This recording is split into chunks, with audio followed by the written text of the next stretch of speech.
क्या यूरोप में इमिग्रेशन का पूरा नक्शा तब्दील होने जा रहा है?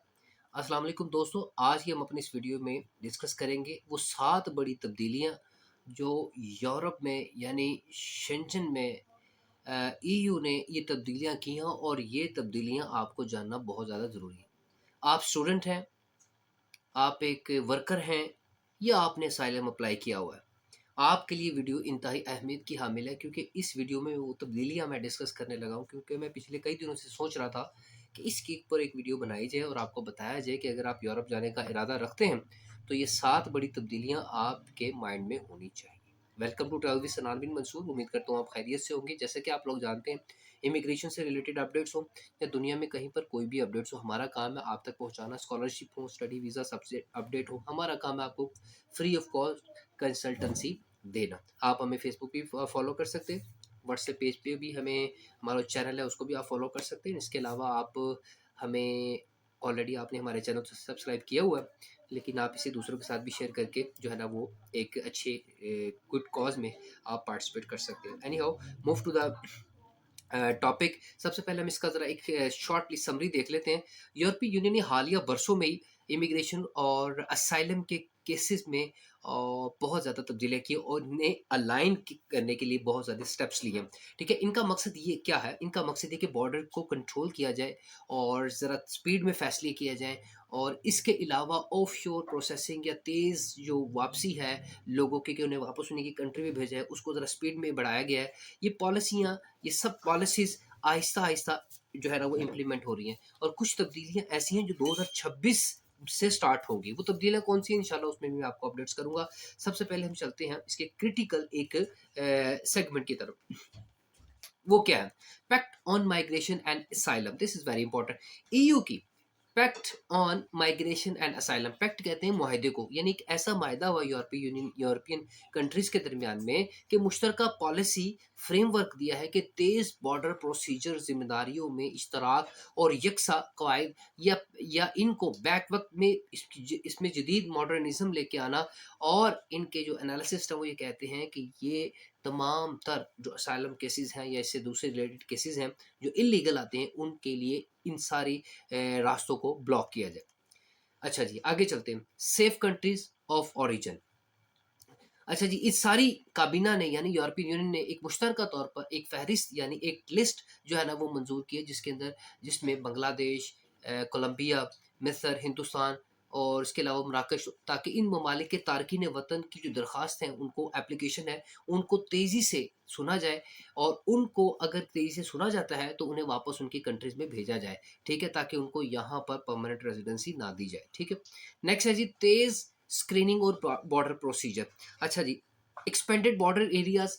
अब जो बॉर्डर एरियाज हैं उसमें ये क्या किया गया है यूरोपियन यूनियन की तरफ से कि दरख्वास्त यानी जो एप्लीकेशन जो सबमिट हो रही हैं उनको सरहद के ऊपर ही जल्दी से क्लियर किया जाए। यानी बॉर्डर पे आपने देखा असाइलम क्लेम कर देते हैं, वहीं पर उसको चेक किया जाएगा कि क्या ये पॉसिबल है या नहीं, क्या ये जेन्युइन केस है या नहीं है। अगर नहीं तो उसे वहीं से वापस भेज दिया जाए। उसकी जो बॉर्डर के ऊपर असाइलम के कर रहा है ना वो, उसको जो है ना वो एकदम से एक्सेप्ट ना किया जाए।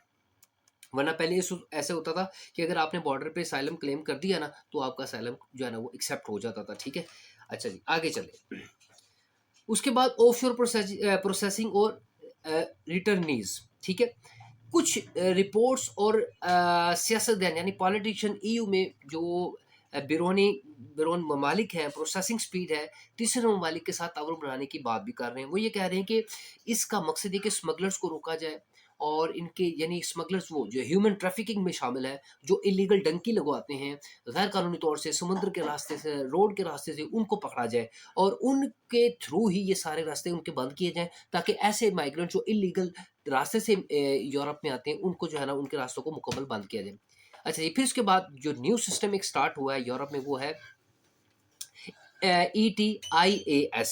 ठीक है, ये जदीद इलेक्ट्रॉनिक सिस्टम है जिसमें ये किया गया है कि वीज़ा मुफ्त शहरियों के लिए एक ऑनलाइन इजाज़तनामा, यानी आपको एक ऑनलाइन परमिशन लेनी पड़ेगी कि आप यहाँ से एंट्री करें। नो नीड वीज़ा, बट आपको परमिशन लेनी पड़ेगी कि आप यहाँ पर जा रहे हैं। ठीक है, 2026 के आखिरी हिस्से में चलने की इसकी तवक्को है। इसी तरह एंट्री एग्जिट सिस्टम है, जो कि पहले से 2025 के तौर पर जो है ना वो 2025 में इसको इंट्रोड्यूस करवा दिया गया था, जो बॉर्डर अबूर करने और डाटा को रिकॉर्ड करने के लिए जो है ना वो इंट्रोड्यूस करवाया गया।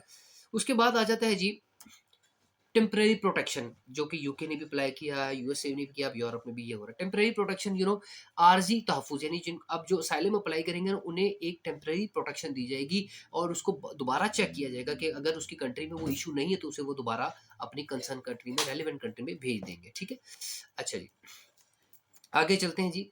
अब हम इसके प्रोज एंड कॉन्स भी देख लेते हैं। बॉर्डर मैनेजमेंट है, अगर फ़ायदे में देखें, इसके फ़वाइद देखें तो उसमें हमें नज़र आता है बॉर्डर मैनेजमेंट है और उसके अंदर इक्वलिटी लेके आई और फास्ट ट्रैक सिस्टम इंट्रोड्यूस करवाया गया है। स्मगलिंग और ह्यूमन ट्रैफिकिंग को रोका गया है, ठीक है? और इसके अलावा जो लोग असाइलम अप्लाई करते हैं, उनको पूरा थॉरोली चेक करके उनके केसेस को जल्दी सुनने के लिए जो है ना वो मज़ीद अदालतें भी बनाई गई हैं। ये पूरा एक मुतफ़िक़ा तौर पर फ़ैसला है पूरे यूरोपियन यूनियन का।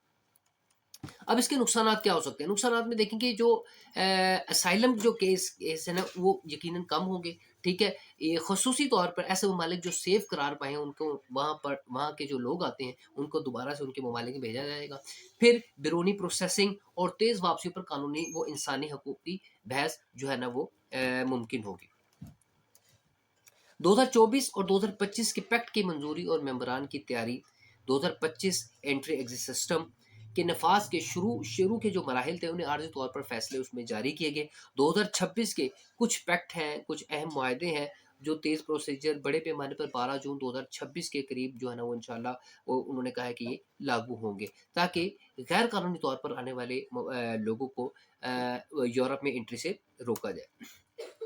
इसके अलावा जो इम्पोर्टेंट तरीन चीज़ है, अगर आप वीज़ा मुफ्त ममालिक के शहरी हैं, ठीक है? आपको यानी आप शेंजन में अगर आप रह रहे हैं तो अब आपको वीज़ा तो नहीं, लेकिन आपको एक इलेक्ट्रॉनिक परमिशन लेना ज़रूरी होगी कि आप वहाँ पर आ रहे हैं, ठीक है? सफ़र से पहले आपको ये चेक करवाना ज़रूरी होगा। अगर आप असाइलम आपने किया हुआ है तो आपको अपना रिहायशी नामा दिखाना पड़ेगा, यानी रेज़िडेंस एक आपको प्रूफ़ दिखाना पड़ेगा।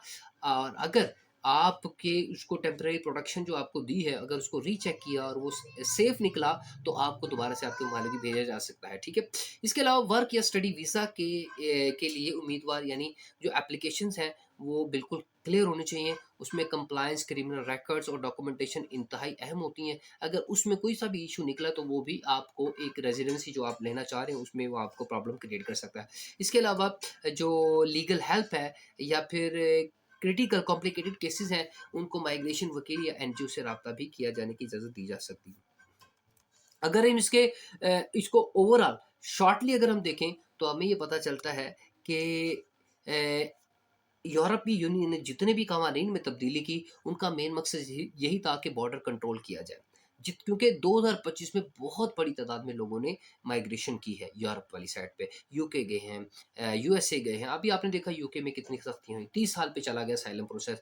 यूएसए में कितनी सख्तियाँ हुई, वो भी 20 से 30 साल के ऊपर चला गया। इसी तरह आयरलैंड में भी असाइलम के केसेस में तब्दीलियाँ आई। यूरोप ने भी जो है ना वो तब्दीलियाँ की, सिर्फ़ इसलिए की ताकि बॉर्डर कंट्रोल किया जाए। इससे पहले मैंने वीडियो बनाई थी कि आप एक लीगल वे के थ्रू आप जाइए, वहाँ पर आप वर्क वीज़े पे जाइए, स्टडी वीज़ा पे जाइए, स्टडी से वर्क पे कन्वर्ट कीजिए, लैंग्वेज सीखिए, मेहनत कीजिए, आपको पासपोर्ट मिलेगा। लेकिन अगर आप ये चाहते हैं कि आप लीगल वे से इल्लीगल जाएँगे और आपको डंकी मार के असाइलम क्लेम कर देंगे, तो अब ये तकरीबन नामुमकिन हो गया है, क्योंकि यूरोपीय यूनियन ने पूरे ने आपस में एक ऐसा मुआहदा कर लिया है कि उस मुआहदे के तहत अगर किसी भी कंट्री से, फॉर एग्ज़ाम्पल आपने यूनान से डंकी लगा के आप किसी भी कंट्री में पहुँचे, तो आप वो कंसर्न कंट्री आपको दोबारा से यूनान भेज देगी, यूनान आपको डिपोर्ट करके अपने मुल्क में भेज देगा, जो कि आपके लिए यकीनन नुकसानदेह होगा। तो उम्मीद करता हूँ जो लोग यूरोप का सफ़र करना चाहते हैं, उनके लिए वीडियो बहुत अहमियत की हामिल होगी, क्योंकि यूरोप जाने से पहले आपको ये वीडियो देखना ज़रूरी है, इन कवानीन को देखना ज़रूरी है, क्योंकि कवानीन में बड़ी स्पीड में अभी भी तब्दीलियाँ हो रही हैं। कुछ कवानीन जैसे कि मैंने पहले बताया 2026 में अप्लाई होंगे और अब भी अप्लाई हो रहे हैं। इंशाल्लाह मिलते हैं आपसे नेक्स्ट अपडेट्स के साथ, तब तक के लिए आप अपना ख्याल रखिए। Thank you so much for watching. Travel with सनान बिन मंसूर।